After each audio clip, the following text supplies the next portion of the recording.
Mga mi, ngayon tuturuan ko kayo kung paano mag-post ng product link sa inyong Shopee affiliate account. First, ganito. Punta kayo sa isang shop kung ano yung gusto nyong item na i-post dun sa inyong affiliate account. Screenshot nyo yung item. Yari, yung mga variety or yung ano yung kulay na available dun sa ano nyo. Sa shop. O yung product na gusto nyong i-screenshot nyo lang. Tulad nito, 3 kulay available dito sa bag na to. Screenshot. Ayan, screenshot nyo lang.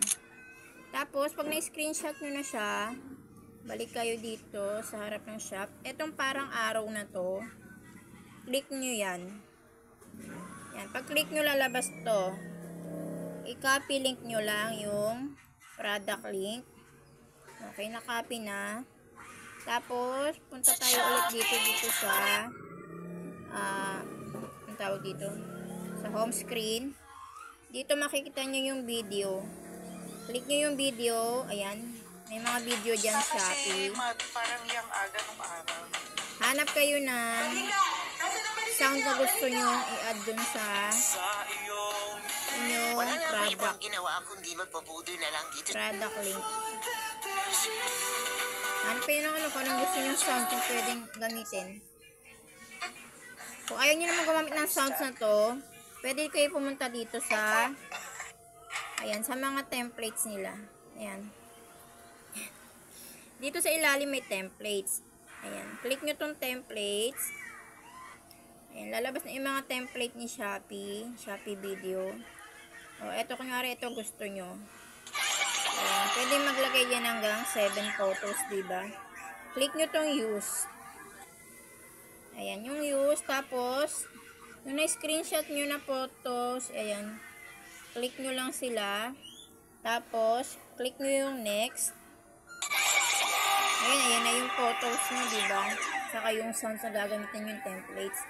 Click nyo ulit yung next.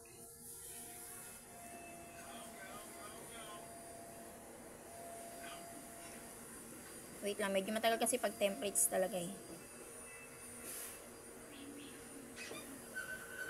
Naabot nito yung mga 20 years. Hindi kasi nyo mag ano yan. Okay na. Ngayon okay na siya. Click nyo ulit yung next dito sa ilalim. Pwede kayo maglagay ng mga ano dun, mga text, emoji o kung ano man gusto nyo ilagay dun. Dito yung add product and voucher link. Ayan, click nyo yan. Tapos, click nyo tong nasa ibabaw na to. Ayan. Tapos, pwede nyo nang i-copy paste dito yung link na kinopy nyo kanina dun sa product. Import. Ayan, yung import na pindot na natin. Tapos, ito yung product link. Ayan, na-click na natin din, i-add natin.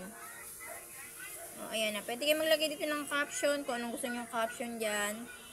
Tapos, diba, pag okay na, ayan, pwede na natin siyang i-post. Ayan.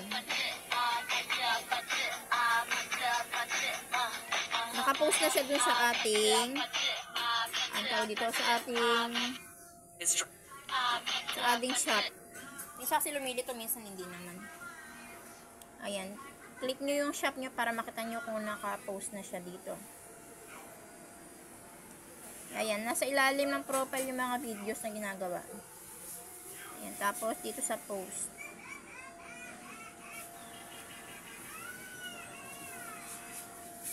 Ayan. Eto na siya. Nandiyan na siya. Ngayon, pag may nag-check out dyan sa video nyo, automatic papasok na yun dyan sa inyong affiliate account. Ayan. Pag gusto nyo naman malaman kung may nag-check out na sa affiliate nyo, click yung affiliate program. Ayan. Dyan makikita nyo kung yung magkano yung estimated commission nyo, kung ilan yung order, saka yung ilan yung na-click o nanonood ng, ng mga videos nyo.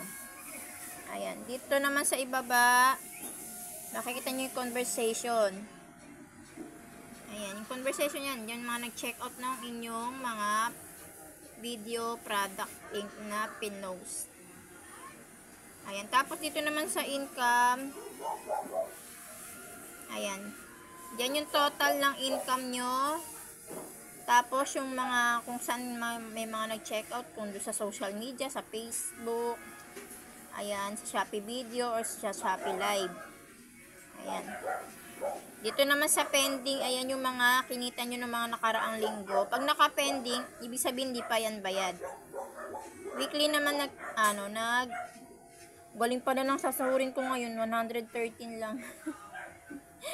Ayan, yung mga nakalagay na paid yan, ibig sabihin na bayad na yan, nakuha ko na yan. Ayan, naubos na yan, nagastos ko na. Ayan, ganyan na karami yung sinahod natin kay Shopee.